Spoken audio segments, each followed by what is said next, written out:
See, a lot of you are afraid to admit, and you are afraid to admit that this is a problem or that you think this way. Or people are like so caught up with like, oh, I don't have a problem with lusting. I don't have a problem with this. I don't have a problem with that.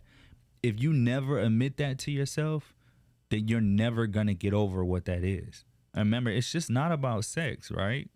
It can be money, power, respect, food. You know how many people lust about food?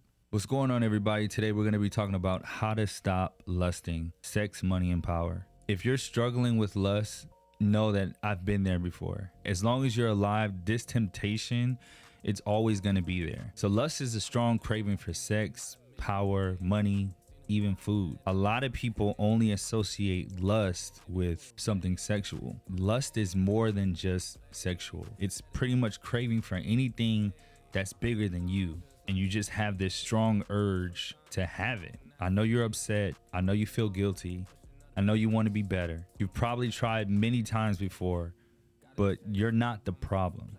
The problem is the flesh. The flesh is weak. So let's talk about the trap of lust. Lust is set before you to distract you from your talents, your gifts, your dreams, and your future. You can't do it alone. So let me give you an example. King Solomon was arguably the richest person in history. He had an estimated net worth of $2.1 trillion in today's society. But his greatest weakness was women, was lusting. So he was a king that had anything that anybody could ever wanted. It was recorded, though, that he had over 700 wives and over 300 concubines. There's not even enough days and not even enough hours to deal with all of that. But the downfall was many of these women worshiped different gods than what he did, and it swayed his judgment. So his father was David, and his father David was also a king. His father, he desired another man's woman so much that he sent that man into the heart of battle to get him killed, so he can pretty much have her. This man had everything a man can possibly want, but it didn't satisfy his craving for wanting more. He was just greedy. It was almost like he was living a life with unlimited blank checks. So I don't know if you've ever had a blank check before. If you get a blank check, you can write in any amount that you want. And I guarantee you the first amount that you write in, you're not going to keep that amount. You're going to keep going higher and write more and write more. And when you realize you can write as much as you want on there, you're never going to stop increasing that value, increasing that number. So that was just an example of how somebody can have all of these things and they can still fail. So we're going to talk about the destructive power of lust. Lust can be destructive in several different ways. Lustful thoughts can consume your mind and your heart. And the longer those thoughts are there, the more obsessed someone can become with these thoughts. It's pretty much blinding you to the reality of what's real and what's not. Lust a lot of times is fueled by the idolization and projection of what someone wants to see, rather than the reality of what's specifically inside or in front of that person or the situation.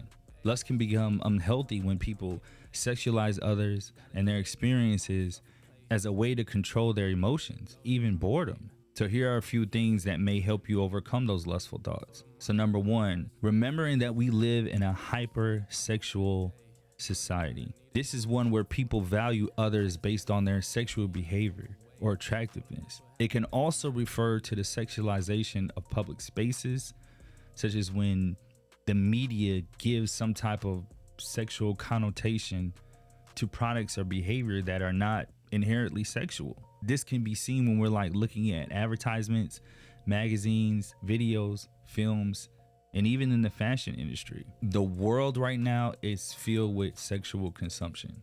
Okay, and I know that's not the only thing we're talking about with, but everywhere you look, you can look on Facebook, Instagram, Twitter, TikTok, Google. You can see all these commercials and all these things with all of these sexual thoughts and sexual images that are placed in front of us. You got to be careful what you consume, because it's extremely hard to not fall into that temptation if you're not aware that it's being placed in front of you. You also have to avoid things that trigger lust. You got to identify that you're aware of those triggers. You gotta identify that those triggers are even there. You have to set boundaries. Like, you can even filter content online. You can avoid situations that trigger lust. You gotta give yourself permission to say no. Like, you have the right to choose what you're comfortable with doing, right? And no one has the right to shame you or change your thought on that either. Lust for sex, money, power, material things, it's real. It is a real thing that people are avoiding. That is a serious subject that needs to be tackled for a lot of people. Everybody at one time has dealt with lust. Every single person. So don't let somebody tell you that they haven't. Again, because it's not all about sex. It's about food. It's about money. It's material things. It's things that you crave deeply and desire for, that you just want more than anything. And it can control your actions. You have to change your habits.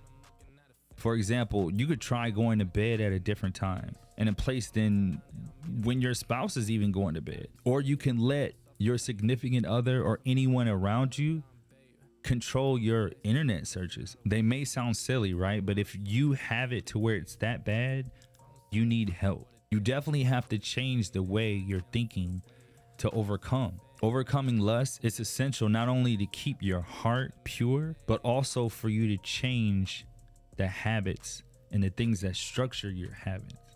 I'll give you an example. When I was young, I used to hang out and spend the night at one of my friend's house all the time. As my best friend. Now, his family, they had all the channels that you can think of. They had HBO, they had Cinemax, Stars. They would even call Cinemax Skinemax because they knew at a certain time all these things would play on these channels. It got bad to the point that we were over there and it was a group of people and they would always go to the channels because they thought it was funny to be able to play certain things that come on the TV. Now, it might not be direct porn or something like that, but it would be movies that actually play and show people having sex. Now, I wouldn't say that's directly correlated to the issues or things that I face in my early 20s. But if you're accustomed to that and you're used to that, that could be something that could hurt you or harm you or sway you off your path. So I knew every time that I was going over there, I was like, man, I want to go over there because I know what they're going to be playing. I'm just keeping it real with you right now. All right, can I just keep it real? Can I just be straightforward? See, a lot of you are afraid to admit, and you're afraid to admit that this is a problem or that you think this way. Think about how many times you let lust put you in a situation where you regretted it in the long run. Now be real to yourself. Think about how many times you could have avoided those situations. But when that lust or those sinful thoughts or those things that came upon you, you didn't remove yourself from that situation. Now back to my story. When I was young, I knew they were going to be playing that stuff. I knew it. But me being a super young kid, I went over there anyway. But I could have avoided those situations by not spending the night at his house. And back then it was easier to stop compared to how it is now. You can scroll anywhere and instantly see how lust can affect you. Scroll on social media, look at the TV, you'll see all this money and all these cars and people talking about how to make this, how to invest that. There's so much temptation around lust and greed and just wanting more. It's hard, man. Again, I can't quote a whole bunch of scripture, but if you don't have God a part of your life, it's going to be hard for you to do it by yourself. If you don't have somebody that can help hold you accountable, it's going to be hard for you to do it by yourself. So you got to avoid those situations. You got to change the way that you think to change your way of thinking. So in conclusion, lust is a powerful force, but it's one that can be overcome. So remember, you're not alone in this struggle. And with the right mindset, the right boundaries, and the right habits, you can break away from the whole grip that it has on your life. So yeah, I just wanted to drop a couple of gems in my experience on that. If you like stuff like this, hit me up, subscribe to the channel. Down in the comments below, let me know how you deal with lust, or if you've ever had this problem or this issue, because it's a real thing. It is really an attack on you, an attack on your mind, an attack on your well-being. Let me know how you feel about it and what are some of the things that helped you. It's the Midnight Club, SOC University. Like, subscribe, comment, share this video. I'm out for right now.